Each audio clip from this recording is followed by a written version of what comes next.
Truck prices are insane right now. It doesn't even make sense. Ram, GMC, Ford, all over $100,000 trucks on their lots, and most of them have been sitting for quite some time, especially Ford. They all have 2024 sitting. I haven't even seen a 2025 F-150 yet. I know they're out there, but they're very few and far between. And it's quite crazy because it's 2025, and you have manufacturers like Ram that increased the price, Ford increased the price, GMC increased the price since 2020 dramatically, and they also lowered rebates during the last few years. Finally, they're learning, hey, we got to increase rebates, we got to start bringing discounts. Buyers are like, hey, I can't do an $80,000 1500 pickup. Those prices don't make sense. And even if you go over to the mid-size truck like the Toyota Tacoma, they're losing buyers left and right, going over to Nissan. What? Yeah, going from a Toyota to a Nissan, because Nissan offers a naturally aspirated V6 and Toyota doesn't offer that anymore in their mid-size truck. So they're switching just to a turbo, and so they're losing a lot of customers just with that. And then also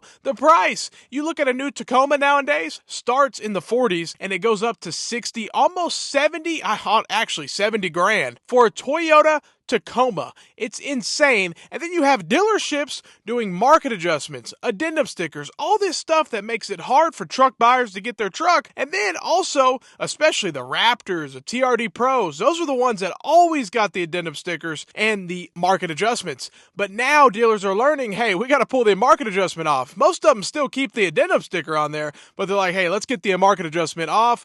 But there's still stupid dealerships in 2025 with inventory that still charge a market adjustment on vehicles. How stupid can you be? And some even do it on their base model trucks. I saw it on a base model 4-cylinder Silverado with a $2,500 market adjustment. What in the world was that dealership thinking to do that? Like, what are you doing? It doesn't make sense. You're not even providing any value to the customer, but you want to charge a market adjustment for providing zero value to the customer over MSRP. Are you kidding me? Get out of here with that stuff. It just doesn't even make sense. And then you have dealers that love doing the add-ons when it comes to the lifts and the wheels and the tires, and they charge an arm and a leg. I mean $20, $30, or $40,000 for packages onto the truck, like the wheels and the lift and stuff. Yeah, literally 40 grand. I'm like, whoa, what are you thinking? The prices are insane. And then you don't get any of your original parts. You don't get your original lift and tires. And then think about it. Whenever you go to a dealership, if you ever get a lift on your own or wheels and tires, the dealership's always going to tell you it actually takes away from the value normally. So it's quite hilarious how they do it, and then it goes up, but then you do it and it goes down. It is what it is. But it's part of it, and you don't even get your original parts, and you're paying an inflated price on those lifts and tires and all those Spider packages and Harley Davidson packages and all this stuff. I can't believe they do all these packages for trucks. And one is even a 2022 Harley Davidson package they cannot sell. I looked at the website today. It was $25,000 off.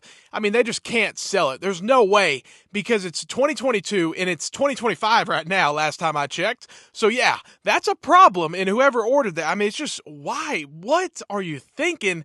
To even build a Harley-Davidson GMC pickup for over $100,000 that's lifted up, I mean, who would buy that if you have that kind of money? Sure, but you could do it on your own and make it your own and do it better. And it's like, you're going to lose money either way, so why don't do it that way? It just doesn't make sense. I don't know why they even build those, and they're obviously sitting. They are by far the longest sitting vehicles are the ones with the Black Widow packages. All those packages sit forever, but here's the deal. If the dealership sells one of those things a year, they make 20, 30K. So they're like, well, it's worth the risk. Let's go. And a lot of times, hey, it's on debt. It's all on debt. That's the thing. And eventually these dealerships are going to be called, and the manufacturers are starting to get in their boat, because dealerships are starting to say, hey, we're not going to take any more inventory. We're not accepting allocations.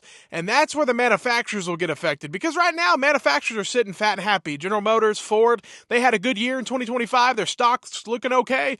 But their dealerships are filled with inventory they can't sell, and now the factory's going to have to start slowing down if things don't change, because dealerships need to move this inventory. And every single Ford dealership is loaded with 2024s, and we're in 2025. And everything's overpriced, from mid-size trucks to full-size trucks. It doesn't make sense. They're all 4-cylinder or 6-cylinder turbo engines that probably won't last that long, and everything's covered in plastic. The quality's lower than ever. It's a complete mess no matter what manufacturer you go to, and there's few and far between out there, and there's a couple vehicles that are good, but it's still very rare and they're few and far between. So it's really unfortunate. I hope things can change, but I just don't know. I don't think any discount can fix it. You know what I mean? So there's a lot that needs to change overall, but you guys know these vehicle manufacturers, they're not even in the industry to necessarily build a vehicle. They're in the industry to make their stock go up. That's their main priority. At the end of the day, they really need the stock to go up and they need the prices to stay the same so they can keep selling at the dealership and make a killing without doing a bunch of rebates. But manufacturers can be sitting fat and happy now and then have to give all these rebates in the future because there's still trucks that have been sitting on the lot for a long, long time. And dealerships know this. I mean, you're talking 300 plus days all the time at every dealership across America. That's insane. And it's never happened before on new vehicles until now. So it's quite crazy. Let me know what you think. Have a great day and stay blessed.